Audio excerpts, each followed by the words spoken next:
الله ربنا هو الإله له من الأسماء ما اصطفاه تم انما خلقناکم عبثا وانکم الینا لا ترجعون۔ معزز سامعین گرامی قدر، ابھی آپ کے سامنے جس آیت مبارکہ کو تلاوت کیا ہے، اس کے اندر اللہ آپ سے اور مجھ سے مخاطب ہو کے یہ کہہ رہا ہے، افحسبتم انما خلقناکم عبثا، کیا تم نے یہ گمان کر لیا ہے، سوچ لیا ہے، گھڑ لیا ہے، بنی بنائی بات اپنے ذہن میں اتار لی ہے؟ بہنوں، بیٹیوں، مائیں، سب ساتھی صرف اس ایک آیت کا اگر صحیح مفہوم اور ترجمہ سمجھ لیں، زندگی بدل جائے گی۔ زندگی بدلنے کو کافی ہے۔ افحسبتم انما خلقناکم عبثا، اے بیٹے، اے بھائی، اے بہن، کیا اللہ نے تجھے بغیر کسی مقصد کے پیدا کیا ہے، بلا سبب پیدا کیا ہے؟ کیا تیری تخلیق کا کوئی مقصد ہی نہیں تھا؟ افحسبتم انما خلقناکم عبثا، بلا سبب تخلیق کر دی، بے وجہ تخلیق کر دی۔ وَأَنَّكُمْ إِلَيْنَا لَا تُرْجَعُونَ، اور کیا تم نے اپنے رب کے سامنے واپس نہیں آنا، واپس کھڑے نہیں ہونا، واپس نہیں پلٹنا؟ کیا تم نے یہ گمان کیا ہے؟ اللہ رب العزت نے یہ جو زندگی اور موت کو بنایا، الذی خلق الموت والحیات لیبلوکم ایکم احسن عملا، لوگو اللہ نے یہ زندگی جو تمہارے اور میری رگوں میں دوڑ رہی ہے بغیر وجہ کے نہیں بنائی۔ الذی خلق الموت والحیات لیبلوکم ایکم احسن عملا، اللہ تو کہتا ہے میں نے زندگی کو اور موت کو اس لیے پیدا کیا تاکہ جانچوں، تاکہ دیکھوں تم میں سے اچھے عمل کرنے والا کون سا ہے۔ اسی پر بس نہیں، یہ آیت مختلف انداز میں قرآن پاک میں 2-3 جگہ اور بھی اللہ رب العزت نے نازل کی، اس کے اندر تخلیق کی بڑھوتری کا تذکرہ ہے۔ یہاں پہ خلق الموت والحیات، صرف موت و حیات کا ذکر کیا۔ 12ویں پارے کے شروع کے اندر زمین آسمان کی تخلیق کا ذکر کیا۔ وَكَانَ عَرْشُهُ عَلَى الْمَاءِ، اور اس کا عرش تو پانی پر تھا۔ کیوں پیدا کیا زمین اور آسمان کو، موت اور حیات کو؟ بعض لوگ یہ سمجھتے ہیں اور کہتے ہیں کہ فلاں سبب کائنات ہیں، فلاں وجہ تخلیق کائنات ہیں۔ اللہ تو کہہ رہا ہے تخلیق کائنات پوری کی پوری، زمین و آسمان کی تخلیق، موت و حیات کی تخلیق اللہ نے کی، تمہارے اور میرے لیے کی، لیبلوکم ایکم احسن عملا، تاکہ دیکھوں تم میں سے اچھے عمل کون کرتا ہے۔ اللہ بار بار یہ کیوں کہتا ہے؟ اچھے عمل کیوں کرتا ہے؟ کیوں اللہ دیکھنا چاہتا ہے؟ میری بہنوں بیٹیوں سے، میرے بھائیوں نوجوانوں سے اللہ کیا دیکھنا چاہتا ہے؟ لیبلوکم ایکم احسن عملا، بار بار اللہ کیوں کہتا ہے؟ پتہ ہے کس وجہ سے کہتا ہے؟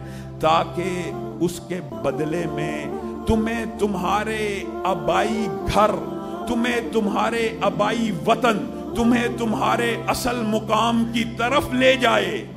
لوگوں، ہم یہ سمجھتے ہیں اور ہم یہ سوچتے ہیں اور ہم نے یہ تصور کیا ہوا ہے، اور سائنسدان اس بارے میں غور و فکر کرتے ہیں، کیا کوئی خلائی مخلوق، کیا کوئی بیرونی مخلوق، کیا کوئی ایلین اس دنیا پہ تو نہیں آیا؟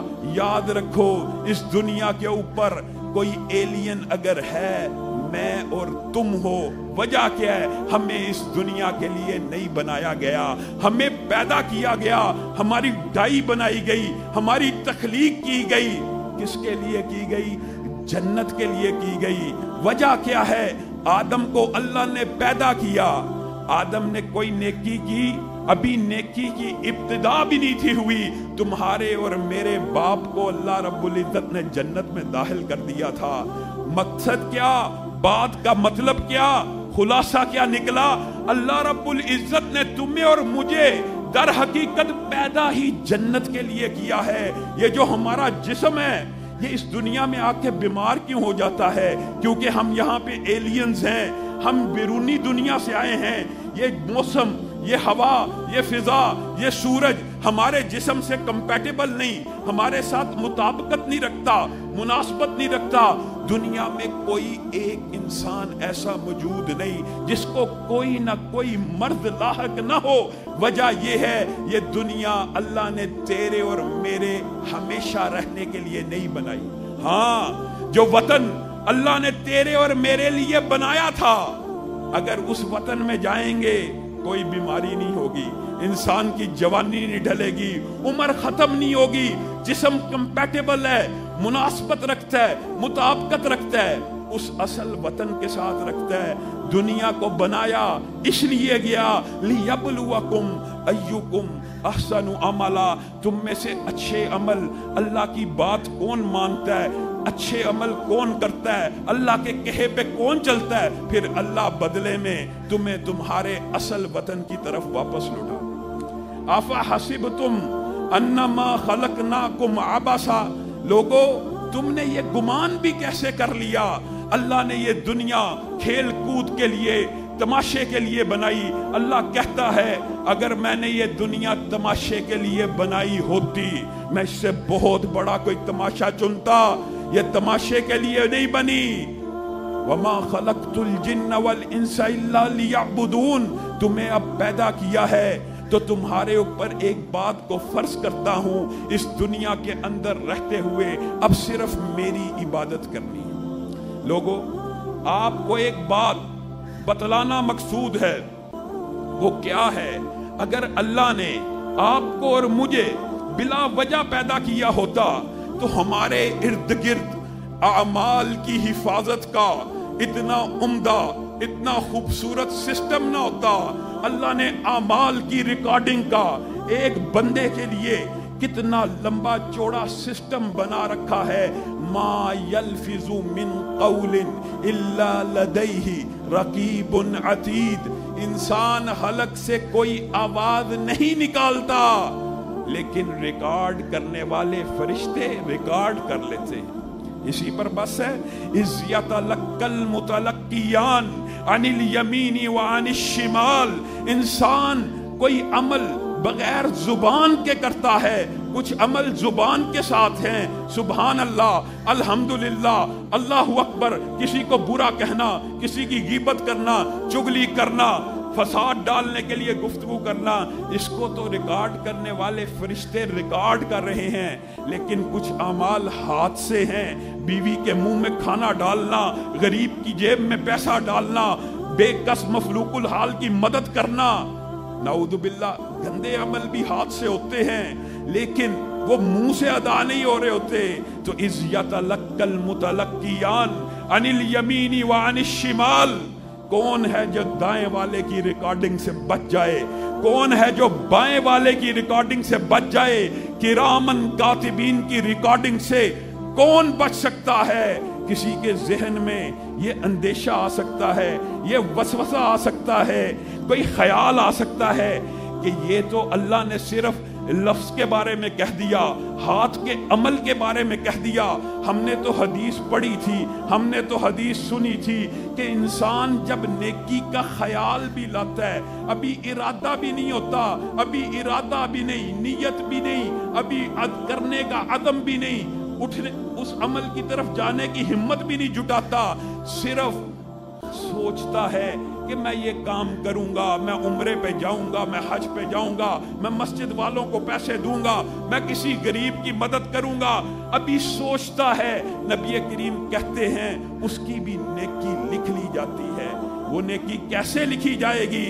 یہ تو ہاتھ کا ذکر آ گیا، یہ تو زبان کا ذکر آ گیا۔ آؤ لوگو، اللہ کی ریکارڈنگ اتنی عمدہ ہے، اللہ کہتا ہے یہ جو خیالات ہیں، یہ جو وسوسے ہیں، وَنَعْلَمُ مَا تُوَسْوِسُ بِهِ نَفْسُ، نہ ان کو فرشتے ریکارڈ کرتے ہیں، نہ ان کو کرامن کاتبین ریکارڈ کرتے ہیں، ان کو تمہارا رب خود ریکارڈ کر رہا ہوتا ہے۔